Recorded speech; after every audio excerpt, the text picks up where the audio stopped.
بسم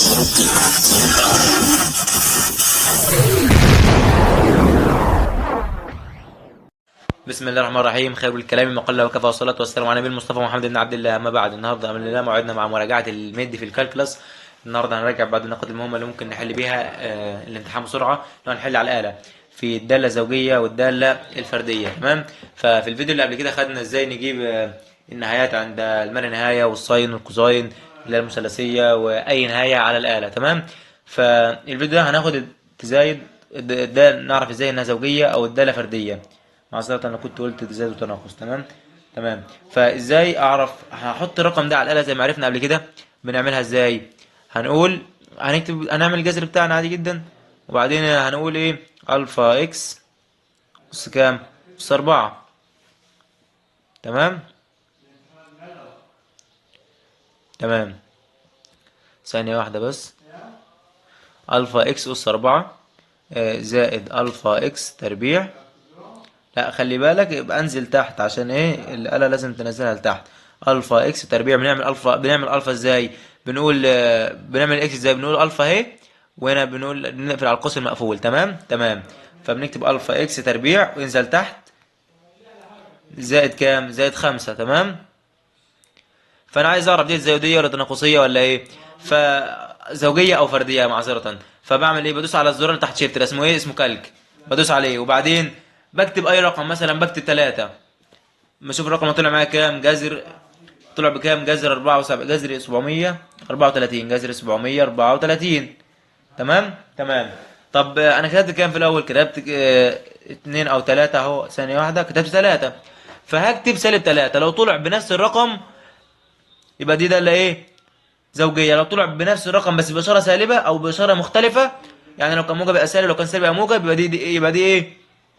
يبقى دي فرديه. طب لو طلع برقم مختلف يبقى دي ليست زوجيه وليس فرديه. طب تعالى نجرب كام. -3 تطلع بكام؟ جذر 7 3 4 اللي هو نفس الرقم ده، يبقى الداله دي ايه؟ زوجيه، اللي هي ايه؟ ايفن. تمام. تمام. نخش على السؤال اللي بعد كده، نعمل عليه تشيك. تمام. فنقول نفتح قوس، نكتب الفا اكس على 7 ناقص 5 على اكس. في القوس بتاعك واكتب أس 9. تمام. تمام. فنكتب كالك مثلا، نكتب 2، نغير الرقم نكتب 2. هتطلع معانا بكام؟ تطلع -1 2 7 9. تمام. لو كانت زوجية هيطلع بنفس الرقم بالسالب، لو كانت فردية هيطلع بنفس الرقم ولكن بإشارة مختلفة اللي هو موجب. لو كانت ليست زوجية وليس فردية هيطلع رقم مختلف. فهنيجي نجرب نكتب مثلا -2 المرة دي. طلع معانا بكام؟ بإشارة موجبة، وهنا كان طالع بإشارة سالبة، إذا الدالة دي إيه؟ أود. تمام. تمام. فنعمل تشيك على السؤال رقم 3 والسؤال الأخير معانا، وما حبيناش نطول عليك الفيديو، هو ما فيهوش غير كده. فأنت تمسك الآلة تحط عليها المثال، تعوض برقم وبعدين تعوض بسالب الرقم ده وخلاص خلصت. فبعدين آخر رقم، آخر سؤال معانا هنقول إيه؟ نفتح قوس ألفا، اقفل القوس، يبقى إكس زائد 2، اعمل في القوس اكتب تربيع زائد 2. هعوض بكام؟ هعوض ثانية بس.